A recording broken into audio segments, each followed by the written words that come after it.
Well, in our fight against fentanyl abuse, almost everyone agrees addiction treatment must be part of the solution. But there's a split when it comes to where the treatment should happen. Two mayors in Snohomish County say getting help in jail provides timely intervention. Fox 13's Frankie Thompson takes a look at how fentanyl is impacting the North Sound. Frankie.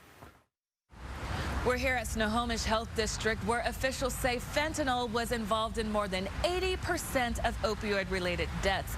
In fact, this year, right here in Everett, 95 people have died from overdose.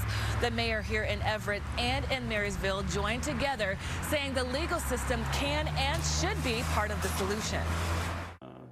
In more than 25 years of practicing medicine and addiction treatment, Brian Blythe says he's never seen a drug more lethal than fentanyl.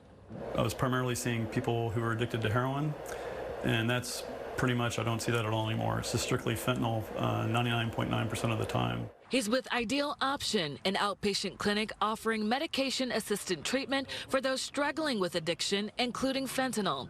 And his work goes beyond the exam room. Blythe says some of his patients are in jail cells. It's one of the great opportunities to capture treatment because these folks can't use when they're in jail, so they're not using, and so that's the time to jump in and try to offer some ongoing treatment for when they leave the jail. A place for timely intervention.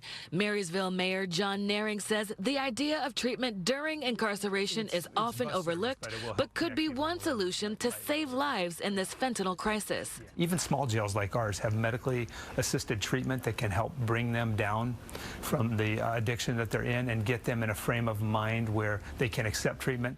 In a Seattle Times opinion article, co-written with the mayor of Everett, Naring says the idea is to disrupt the cycle of addiction and increase safety, as drugs and crime go hand in hand.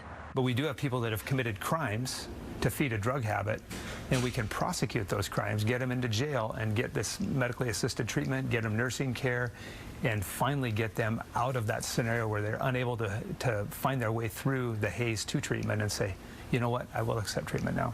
The mayor says treatment behind bars isn't the only answer to the fentanyl crisis, but for some, it could be a life-saving option. It is a death sentence. People addicted to fentanyl are going to die. It's not if they'll die, it's just when they'll die if they don't get intervention and treatment.